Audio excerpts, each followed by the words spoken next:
friends. This week I'm going to read you the story The Three Bears, illustrated and written by Paul Galdone. In the story, the three bears live in the forest all by themselves, but they get a strange visitor. So let's find out and see who it is. Okay. Once upon a time, there were three bears who lived together in a house of their own in the woods. One of them was Little Wee Bear. One of them was Middle-sized Bear. And the other was a great big bear. Each had a bowl of their porridge. Little Wee Bear had a little wee bowl. Middle-sized Bear had a middle-sized bowl. And the great big bear had a great big bowl. They each had a chair to sit on. Little Wee Bear had a little wee chair, and Middle-sized Bear had a middle-sized chair, and the great big bear had a great big chair. They each had a bed to sleep in. Little Wee Bear had a little wee bed. Middle-sized Bear had a middle-sized bear, and the great big bear had a great big bed. One morning, the three bears made porridge for breakfast and poured it into their bowls. But it was too hot to eat, so they decided to go for a walk in the woods until it cooled. See? There's the porridge, and look at the steam coming out because it's so hot.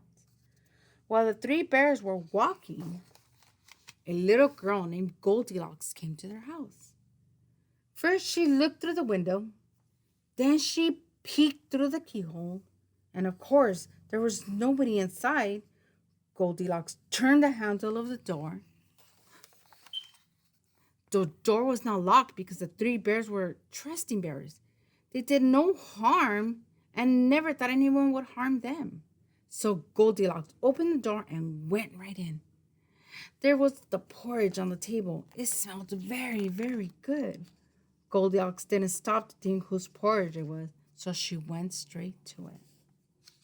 See the three bowls? First, she tasted the porridge of the great big bear, but it was too hot. Then she tasted the porridge of the middle-sized bear, but it was too cold. Then she tasted the porridge of the little wee bear. It was neither too hot nor too cold. It was just right. Goldilocks liked it so much that she ate it all up. Then Goldilocks went into the parlor to see what else she could find. There were three chairs. First, she sat down on the chair of the great big bear, but it was too hard. Then she sat down in the middle-sized bear, but it was too soft. Then she sat down in the chair of the little wee bear, but it was neither too hard nor too soft. It was just right. Goldilocks liked it so much that she rocked and rocked until the bottom of the chair fell out. Down she went, plump, onto the floor. Goldilocks went into the bedroom where the three bears slept.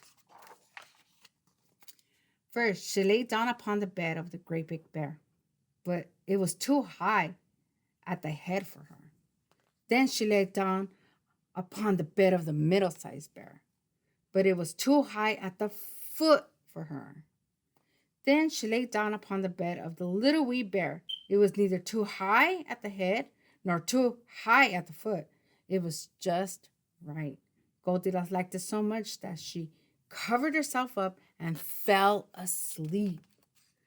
By this time, the three bears thought their porridge would be cool enough, so they came home for breakfast. Goldilocks had left the spoon of the great big bear in his porridge bowl. He noticed it first thing. "Somebody has been tasting my porridge," said the great big bear in his great big voice. Goldilocks left the spoon of the middle-sized bear in her porridge bowl too. "Somebody has been tasting my porridge," said middle-sized bear in her middle-sized voice.